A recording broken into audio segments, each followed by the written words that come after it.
Well, it's been a rather nice day. I was able to get out and walk today for 14.6 miles. And about halfway of where I walk, there's a ravine, and it was ice-covered rock. And I stopped at the edge of the ravine as I have these photographs here. I set my water bottle down and I placed my sunglasses in my pocket. The sunglasses are an older pair of sunglasses from the early 1970s that were given to me by an uncle. And as I got about, maybe 1/4 of the way up the ravine, I realized that the sunglasses were no longer in my pocket. The problem is the terrain is covered with rocks and much ice, and there is some flowing water. It works out to about 2.5 inches of flowing water.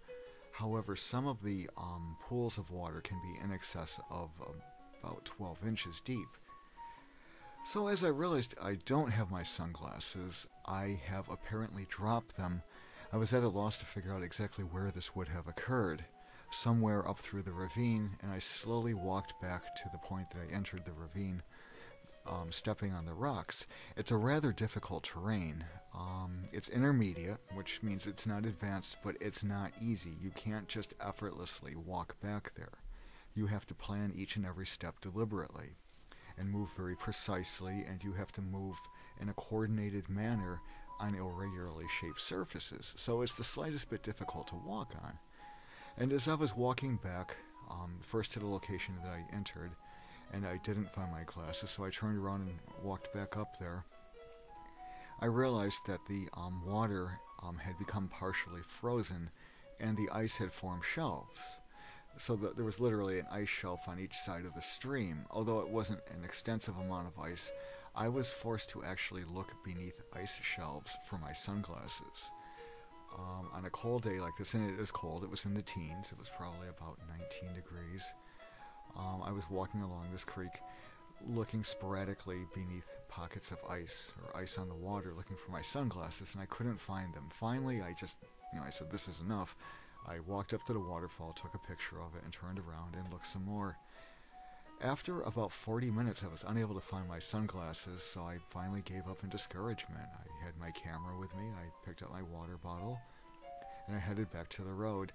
And of course, as I departed from the ravine and walked away, I saw my sunglasses sitting on the snowy ice. I now have my sunglasses, but I've gotten my feet wet in the process, and it has been difficult looking for them. But that's the way it goes. The rest of the walk was relatively uneventful. However, when I'm walking, I can withstand water on my feet. That is something I can be exposed to, and to a lesser extent on the legs, but I can't have any water on my abdomen. It interferes with the body heat retention. Fortunately, I was dressed warm. I had sweatpants, shorts on, nice warm shorts, sweatpants, t-shirt, sweatshirt, thin nylon liners, a pair of walking shoes, and I had a thick thermal insulate jacket, a scarf, and a full face hat. So I had the full mask over me. But I didn't appreciate getting my feet wet, and that's sometimes how it goes out there. If you really want to enjoy yourself, if you really want to take pictures and just get into it, you're going to get your feet wet out there. And that's pretty much the reality, and I just wanted to share that with you. Well, I suppose I should say that I'm awfully glad that not everybody could hear me when I was in the ravine looking for my sunglasses. I was really happy to find them at the last minute after I had completely given up. And on my way out, there they were. I'll have to be more careful.